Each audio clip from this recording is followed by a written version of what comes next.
Bom, pessoal, esse daqui é um vídeo de resumo, antes de vocês fazerem as atividades avaliativas de vocês. Então, eu deixei para vocês dois materiais. Primeiro, o material de apoio, são 4 páginas. E o segundo são os slides da aula. O que tem nos slides, que é o que eu estou apresentando aqui, usando, é o mesmo material que tem no material de apoio, tá? A diferença são as imagens que não tem lá no texto, tá? Vocês vão ter duas avaliações. O primeiro é o questionário de presença. Ele tem peso 2 e ele é relativamente mais simples de fazer, porque ele tem só 3 alternativas ali na hora que vocês foram procurar a resposta. O segundo, que é a prova, que tem peso 8, ele é um pouco mais difícil, porque ele tem 5 alternativas, tá? Por que eu fiz isso? Justamente porque eu imagino, né, que vocês vão poder ter acesso ao material que eu deixei disponível para vocês, tá? Seja impresso ou em outro dispositivo, vocês podem estar com ele aberto, né?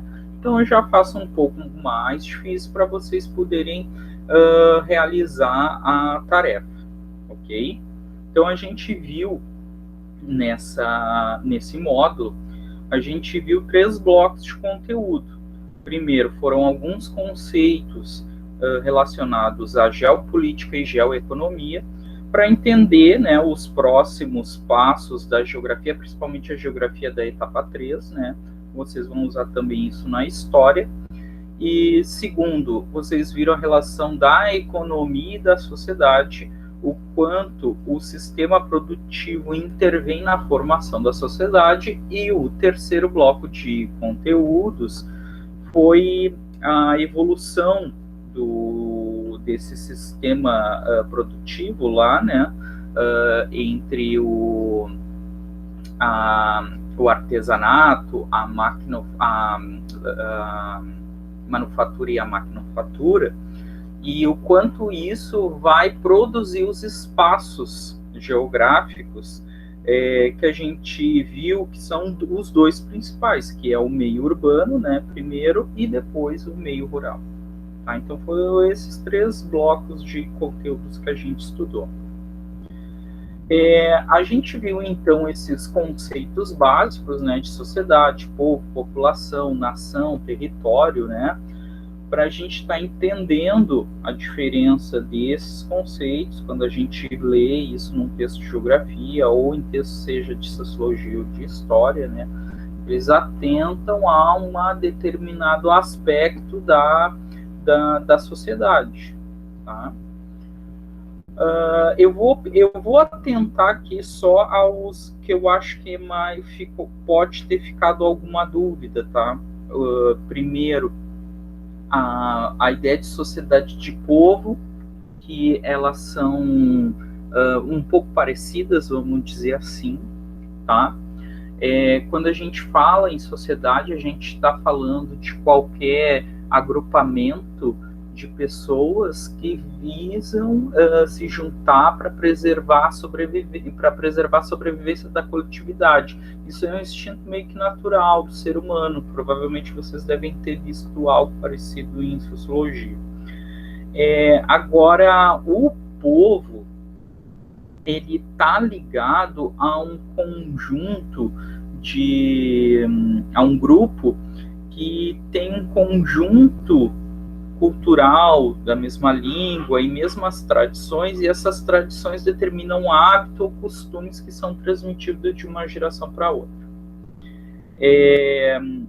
O termo povo, ele vai ser um termo mais amplo, tá? Um termo mais amplo ou mais genérico, a gente pode dizer assim, mas ele está principalmente ligado a esses conjuntos de costumes, tá?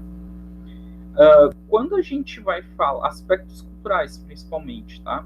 Agora, quando a gente está falando de sociedade, a gente está falando de um conjunto de pessoas que vivem em um determinado tempo e espaço de acordo com certas regras. Então, quando a gente vai se definir sociedade, a gente não pode só definir a sociedade tal do país tal ou do povo tal. A gente tem que definir ela no tempo e no espaço. Tá? E a gente está definindo também que eles vivem de acordo com certas regras. Ok? O conceito de território, eu acho que também ele é interessante a gente dar um pouquinho mais de olhar, porque o território ele tem a ver com não só com a fronteira, tá, que delimita um país, mas ele também tem a ver com a ideia de soberania e poder. Então, nos mapas que eu deixei para vocês, a gente já viu isso, deixei como exemplo, o território brasileiro, que a gente está vendo com as fronteiras que a gente conhece, e o Estado brasileiro, ele tem poder, ele tem jurisdição de legislar, de impor suas leis dentro dessas fronteiras, tá? Não só em terra como na água, né? Até tantos metros dentro do oceano, o Estado brasileiro tem o poder, tá, de exercer suas leis, né, em cima dos brasileiros e de estrangeiros que porventura invadam. Aí eu coloquei ali do lado um outro mapa, que é o mesmo espaço geográfico. Agora ele está mostrando ali o território do tráfico de drogas. Então, cada zona verde mais escuro que está ali dentro está mostrando por onde exerce a força de poder, de influência de traficantes, de milícias que consegue exercer o seu poder. Então vocês vejam que nem sempre o território vai ter a ver só com coisas, vamos dizer assim, legais. Ele vai sempre ter a ver com a capacidade de exercer poder em uma região, tá? Esse que tem a ver o conceito de território. O Estado, a gente já viu que ele é o conjunto das instituições públicas que administram esse território, né? E o governo, ele é o conjunto de pessoas eleitas para administrar o Estado. Então, o Estado, ele é permanente, o governo, ele é provisório. Por quê? Porque o governo, ele é eleito, né, de tempos em tempos, no nosso caso de 4 em 4 anos, e pode mudar, tá? Agora, os hospitais, as escolas, forças armadas, postos de saúde, esses são permanentes, não importa o governo, o partido que estejam, eles sempre permanecem. Então, o Estado, ele é permanente, são as instituições que compõem, né? E o governo, ele é quem administra. O governo, ele é parte do Estado, mas ele é só uma parte do Estado, uma pequena parte do Estado, tá? E é a parte que pode mudar. O outro aspecto que eu queria ressaltar também, que a gente viu desses conceitos, é a ideia do nacionalismo. O nacionalismo é justamente o sentimento de patriotismo, de pertença da população de um determinado país com a sua nacionalidade, tá? Ele tem duas faces. Ele vai ter uma face positiva, né, de que um povo que valoriza a sua sociedade, seu país, a sua história, ele vai ter um melhor desenvolvimento, porque as pessoas vão se importar mais umas com as outras, na melhoria, né, do seu país, mas ele também pode ter uma face negativa, né? Primeiro, a ideia da xenofobia, né, que é uma forma de um preconceito ou uma fobia de estrangeiros, ou achar que o povo é predestinado a ser melhor que os outros, tá? E aí vai formar formas autoritárias e violentas, como já mostrou a história mundial, que é o caso de fascismo, nazismo, né, ou mais recentemente com o próprio Estados Unidos, que muitas vezes acaba invadindo o território de outros países, entendendo que está levando à paz, que está levando à civilidade, está passando por cima da cultura ou das pessoas de outros países, tá? Isso também ocorre com algumas seitas muçulmanas, como, por exemplo, os xiitas, que entendem que outros muçulmanos não seguem a fé direito, ou que outros países são infiéis e por isso devem ser atacados e etc e tal, como vocês já devem ter visto alguma vez na vida de vocês na televisão. Então, assim, o nacionalismo exacerbado, ele pode ter uma face muito negativa, tá? Daí indo para esse segundo bloco, que é a ideia da economia e sociedade. Então, a economia é o conjunto de atividades desenvolvidas pelos seres humanos visando a produção, distribuição, consumo de bens e serviços necessários à sobrevivência e à qualidade de vida. Então, vocês vejam que a economia, ela está imbricada, ela está ligada com aquele primeiro conceito que a gente viu de sociedade. Então, se o ser humano ele é uma agremiação ou agrupamento, né, de indivíduos visando a sobrevivência, ele precisa sobreviver de alguma forma. Aí entra a economia, tá? Que é justamente esse meio de sobrevivência, tá? Ele vai ter que produzir, seja alimento, seja em bens, seja em serviços, tá? A economia em geografia, ela vai passar por uma série de evolução, que vai desde lá do camponês, né, do indivíduo sozinho, né, produzindo o alimento de subsistência, até a industrialização, que é a fase mais, vamos dizer, desenvolvida de todo esse processo. Então, essa especialização dos indivíduos passou por 3 principais fases, que é o artesanato, que é esse processo de produção manual. O interessante desse artesanato é que a pessoa, o artesão, ele é proprietário dos bens de produção, então ele é proprietário da ferramenta, do espaço, normalmente ele fazia na casa dele, era ele que saía para pegar a matéria-prima e ele transformava essa matéria-prima para ser produzido o determinado produto, tá? Isso fica bem claro na ideia da cestaria, né? Nem tanto aqui eu coloquei de imagem aqui a pessoa fazendo o objeto de crochê, mas ela não faz a linha dela, mas enfim, né? O processo produtivo e a ferramenta é dela, tá? Com o desenvolvimento, principalmente depois das grandes navegações, em que começa um processo de conhecer outras pessoas, outras regiões, e a própria sociedade europeia começa a se expandir, começa a aumentar a demanda de produtos, tá? E aí tem uma segunda fase chamada manufatura, né? Então, ou um artesão ou um comerciante passa a ser proprietário das máquinas e do espaço. E cada artesão ou cada pessoa, ela faz uma etapa do processo produtivo, tá? Em geral, eles não têm conhecimento do produto todo, tá? Mas eles não são proprietários da ferramenta, eles não são proprietários nem da ideia do produto, tá? Então, esse processo de transformação do artesão em outra coisa, né, que a gente já viu, que ele acaba se tornando um operário, ou também, não usei esse termo, mas também pode ser chamado de proletariado, tá? Ele passa a se distanciar, ele passa a se descolar, vamos dizer assim, do produto que ele produz. Ele não está mais vendendo um produto que ele é capaz de fazer, ele está, na verdade, vendendo o trabalho, tá? É aí que ele passa a se descolar do produto. Conforme, principalmente meados do século XVIII, ali por 1850 para diante, né, aí sim o processo de integração, né, de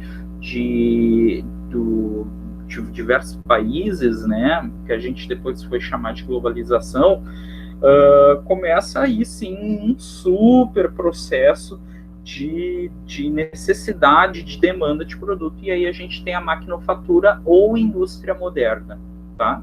Ou indústria mecanizada também, a mesma coisa. Como um exemplo de manufatura, eu deixei ali para vocês o processo de produção de calçado, né? mas poderia ser também a indústria têxtil, né, de vestuários.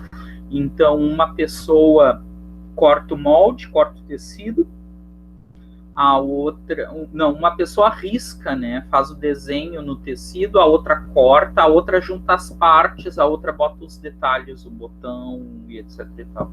Então, não é um trabalhador que se dedica e faz a peça inteira.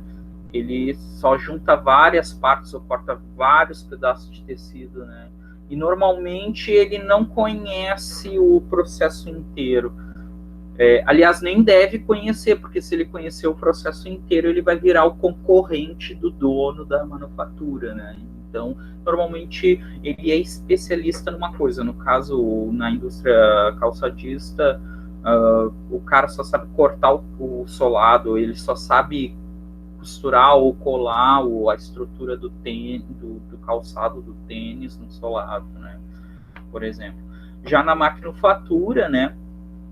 O principal fator é essa mecanização da produção. E aí, como é uma máquina que está produzindo, dois fenômenos vão acontecer. Primeiro é a diminuição da necessidade de mão de obra, porque agora uma série de máquinas vão fazer a maior parte do trabalho, né? E segundo fenômeno que vai acontecer é uma superprodução, né? A produção de produtos vai aumentar e ele vai levar menos tempo para produzir, tá? Então, em geral, assim, a principal diferença, né, vamos dizer assim, que aquele artesão dos três processos, que aquele artesão, ele se transforma num trabalhador, primeira coisa. Segunda coisa, antes ele era proprietário dos meios de produção, agora ele é proprietário agora só da força de trabalho, né, da força de trabalho. E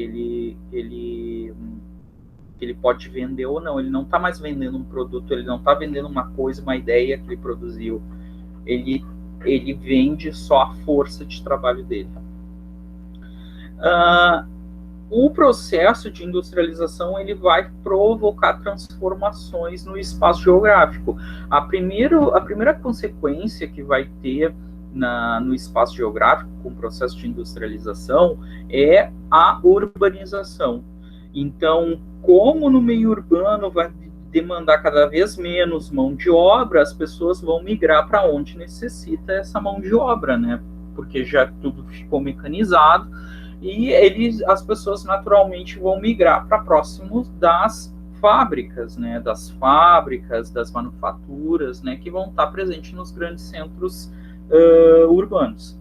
Então, a gente está vendo ali uma grande quantidade de pessoas habitando ali, seria a paisagem ali, né, do Rio de Janeiro.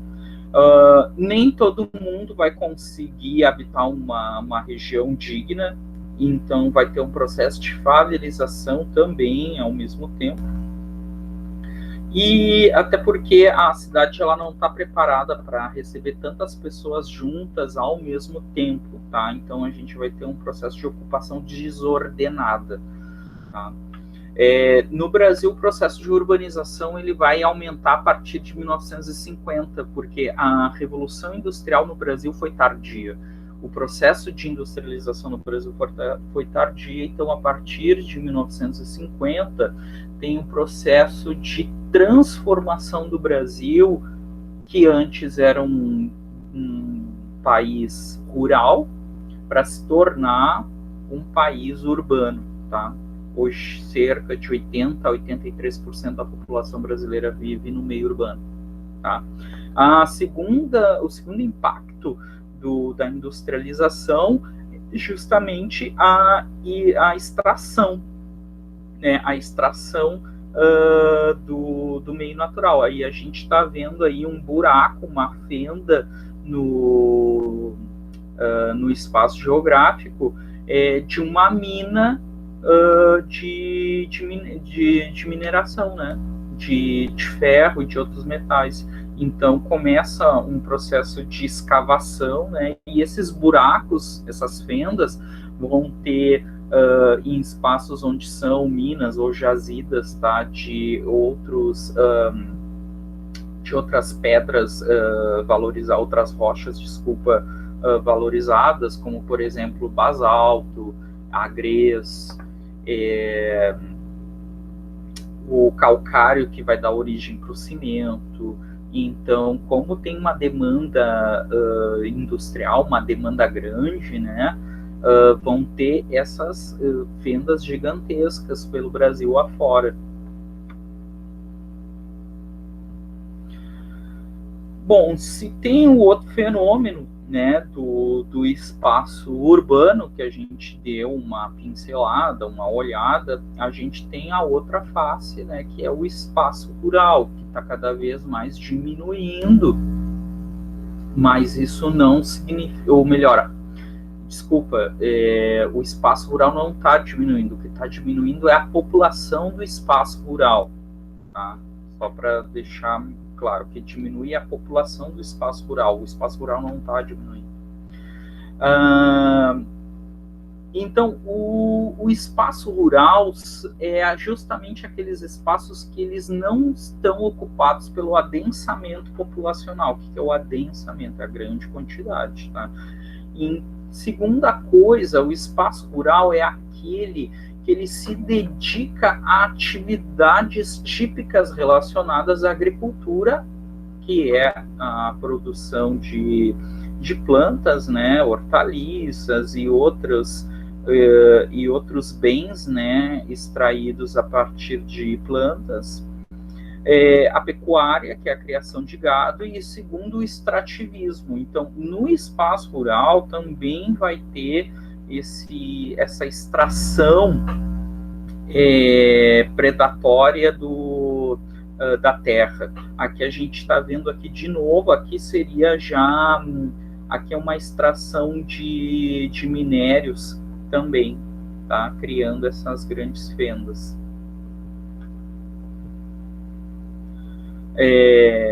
Então, rural sempre vai se referir ao espaço, é aquele espaço que não é urbano.